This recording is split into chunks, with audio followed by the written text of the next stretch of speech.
dearly loved guests and friends, it is with a heart filled with joy that I stand here today to speak a few words on this auspicious occasion where we are celebrating the birth anniversaries of the Bab and Baha'u'llah, the forerunner and the founder of the Baha'i Faith. Like Farzam had mentioned, this is the 201st birth anniversary of Baha'u'llah and the 199th birth anniversary of the Bab, his forerunner. The Bab proclaimed his mission in 1844 in a much intolerant and corrupt 19th century Persia. He boldly arose to change the morals and to prepare the people for the coming of Baha'u'llah. The Bab's ministry lasted only for 6 years, and within these 6 years it was fraught with suffering, and it eventually ended with his public execution in 1850. Even though the Bab was incarcerated, he was banished, he suffered physical and verbal abuse, and eventually he was publicly executed, like I mentioned, the Bab's teachings continued to attract the hearts of people. His enemies had sought to extinguish the lamp of his faith, but little did they know that such a thing cannot be achieved by the feeble hands of men. The Bab's devout followers, as well as his greatest champions, were killed by the thousands. And yet, the Bab succeeded in imparting spiritual education to the nation. Indeed, he breathed a new life into the souls and prepared them for the coming of Baha'u'llah. So I would like to share a few quotes by professors and historians who wrote tributes to the Bab. The first one being by Dr. T.K. Chain. He wrote, "Such a prophet was the Bab. We call him prophet for want of a better name. Yea, I say unto you, a prophet and more than a prophet.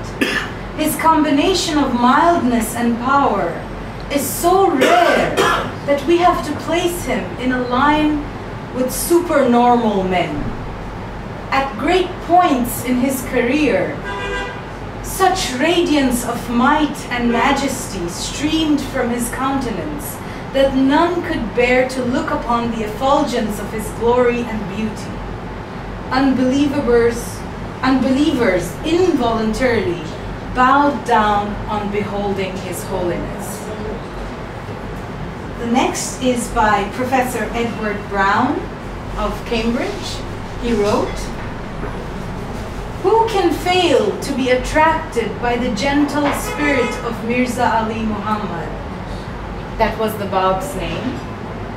"His sorrowful and persecuted life, his purity of conduct and youth, his courage and uncomplaining patience under misfortunes, but most of all, his tragic death." And another one by Sir Francis Young, who stated, "The Bab's passionate sincerity could not be doubted, for he had given his life for his faith, and that there must be something in his message that appealed to men and satisfied their souls.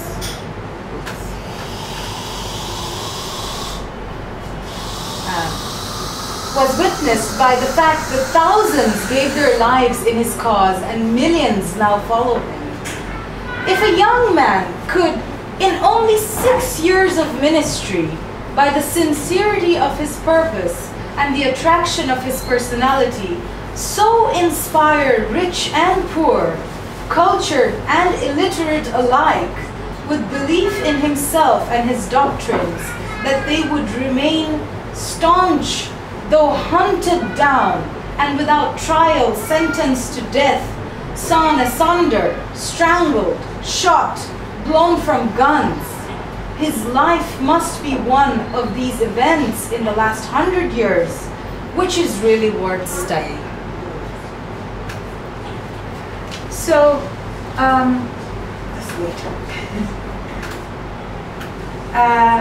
Baha'u'llah proclaimed his mission 9 years after the Bab had done, and he was awaited not just by the Babis, as in the Bab's followers, but also followers of other religions.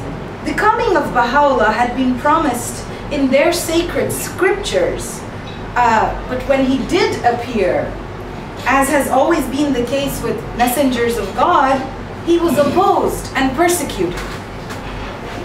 Baha'u'llah, meaning the glory of God, had been born and brought up in one of the most noble and respected families in Persia. His father was a minister of the king, and when his father passed away, he was offered the same position at the court of the king. However, he declined, and all he wanted to do was to serve the poor. In fact, he did so all the time, which earned him the title Father of the Poor. Baha'u'llah lived in utmost comfort and luxury. I will give you an example for you to understand that. For his wedding, every goldsmith in the city of Tehran crafted gold jewelry for his wife-to-be for 6 months. During the wedding itself, the inhabitants of Tehran city were invited to partake of the food for 7 consecutive days, for an entire week.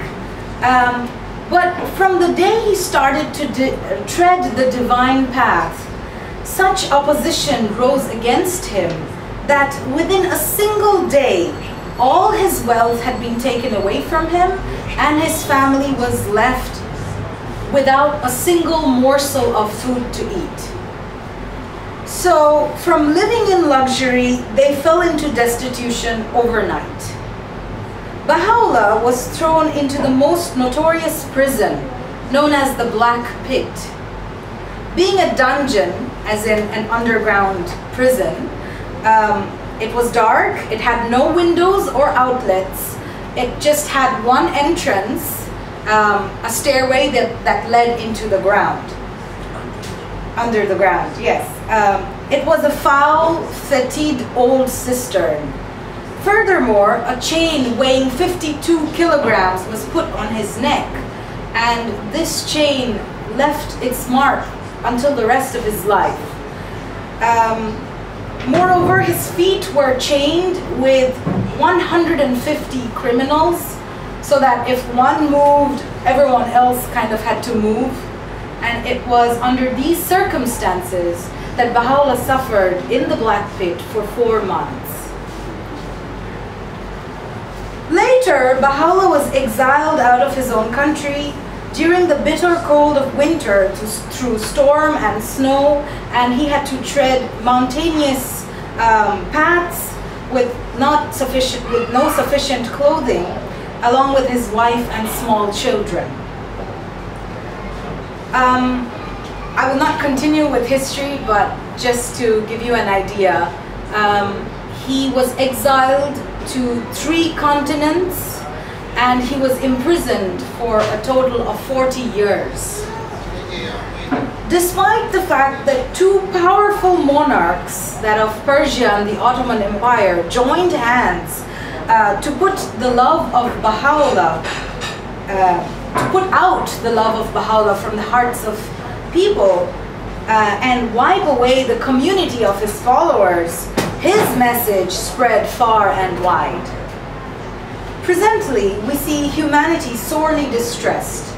We see hate crimes, violence, terrorism, wars, and these have devastated lives, and in fact, These threaten survival itself. As far back as in 1873, Baha'u'llah wrote letters to the rulers and the kings of the world and summoned them to convene a summit where they could sit together and discuss requisites for lasting peace. Baha'u'llah's charter for a new world order includes individual as well as structural transformation. The pivot around which the principles of Baha'u'llah revolve is the oneness of mankind. The well-being of humanity definitely depends on the realization of this basic oneness. It calls for the elimination of all sorts of prejudices, such as the ones pertaining to race, nationality, ethnicity, color, class, caste, religion, and gender. These need to be imbibed in the minds from early childhood, and the Baha'is have special courses for children, for adolescents, as well as for adults for this purpose. There is something very similar between human beings and light bulbs. Bulbs can be of different sizes, shapes, and colors. They can be red, green, blue, white, yellow. They can be round, cylindrical, oval-shaped. The sizes may vary too. Some may be small, some may be large, some may be medium-sized. But they all have something in common, and that is the filament inside. Without this filament, the circuit will not be complete, and that will deem the bulb useless. So we humans also share something in common. Some may call it the soul, others may call it energy. Whatever we may choose to call it, we all possess it. The soul is what makes us aspire towards loftier, nobler aims. The human soul is our greatest commonality, and it is also our most precious possession. We define our humaneness in terms of our soul, and it is definitely what binds us together. Structural transformation involves the collective will of the people and the nations. It calls for the unification of the nations in a world commonwealth and entails the establishment of a supreme tribunal and a world parliament, without, of course, attempting to abolish the system of national autonomy. In the Baha'i writings, we read, "The unity of the human race, as envisaged by Baha'u'llah, implies the establishment of a world commonwealth. This commonwealth must consist of a world legislature whose members will, as the trustees of the whole of mankind, ultimately control the entire resources of all the component nations, and will enact such laws as shall be required to regulate the life, satisfy the needs, and adjust the relationships of all races and peoples. A world executive backed by an international force will carry out the decisions arrived at and apply the laws enacted by this world legislature, and will safeguard the organic unity of the whole Commonwealth. A world tribunal will adjudicate and deliver its compulsory and final verdict in all and any disputes that may arise between the various elements constituting this universal system. A world metropolis will act as the nerve center of a world civilization." So Baha'u'llah's charter for a new world order includes the oneness of mankind, the independent investigation of the truth, the foundation of all religions is one, universal peace, gender equality, universal education, harmony between religion and science, solutions to economic problems, a world tribunal, a world commonwealth, an international system of currency, and an international auxiliary language. So I shall elaborate a bit on some of these. The independent investigation of the truth, which is the second point there. Whenever one investigates the truth with an unbiased mind, everyone ultimately arrives at the same point, because truth is one. We shall know, for example, then, that the foundation of all religions is one. They all came from the same source, the Creator, no matter what name you wish to call him. And that Creator sends divine teachings in different ages based on the needs of the time. And in continuation, the third point, foundation of all religions is one. All messengers of God have given the same spiritual teachings, such as the prohibitions against committing murder, stealing, lying, as well as the exhortations regarding being kind, helpful, loyal, charitable, etc. Some of the social teachings have differed though, and this is because of differing social conditions as well as the needs of the time and the place. Baha'u'llah's principles on the oneness of mankind and of universal peace are actually a testimony to the evolutionary nature of the divine teachings. It is in this age that the earth has contracted into a global neighborhood, and so it is now that these teachings are applicable and necessary. The next point I wish to elaborate on is the fifth one, gender equality. In the Baha'i writings, humanity has been compared to a bird whose two wings are man and woman.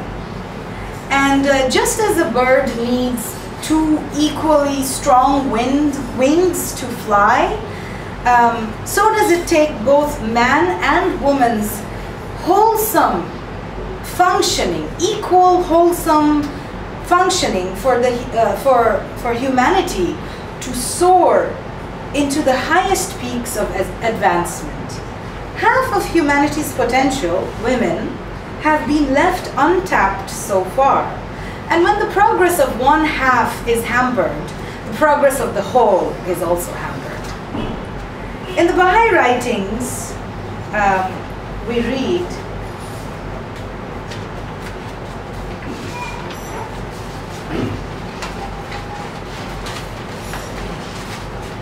until the reality of the equality between man and woman is fully established and attained, the highest social development of mankind is not possible. Baha'u'llah has not only announced full equality between man and woman, in fact, in some cases, he gives more rights to women, such as in the case of education. So if a couple is blessed with a son and a daughter, but they have the financial means to only send one of them to school, Baha'u'llah says, send the daughter. Why? Because this daughter will become a future mother, and hence the future generation's first mentor and educator. Harmony between science and religion, the seventh point. Baha'is believe that science and religion are two bodies of knowledge having different roles. Both represent the truth, and one truth cannot contradict the other. Science gives us tools, and religion provides a framework which guides us on how to use those tools. For instance, nuclear energy, it's a product of science. But science is neutral, so nuclear energy can either be used positively or negatively. Without ethical values which stem from religion, nuclear energy can be used for destructive purposes. It can, within a very short time, eliminate everyone from the face of the planet. Otherwise, nuclear energy, electricity, and it can also have medical applications. So, which may include medical procedures that involve radiation. So religion and science must surely go hand in hand. Solutions to economic problems, the 8th point. Baha'u'llah gives us a framework for solving economic problems. Accordingly, everyone must be provided with a minimum standard of living, and no one must fall below it. Factory profits must be shared besides the workers' minimum wages. The rich and the poor must work hard and earn their living, so can't sit idle. Beggary must be abolished. And above all, disarmament will not only promote peace, but will also release huge financial resources now spent on arms to be used for the welfare of humanity and to alleviate poverty. Last but not the least, I'll talk about the last point, the 12th, an international auxiliary language. This is, the adoption of an international auxiliary language besides the mother tongue in each country. This will bring better understanding amongst the diverse nations and promote cooperation and fellowship among people. I shall end with a quotation from Baha'u'llah. Addressing mankind, he said, "Ye are the flowers of one garden, the fruits of one tree, the leaves of one branch, and the waves of one sea."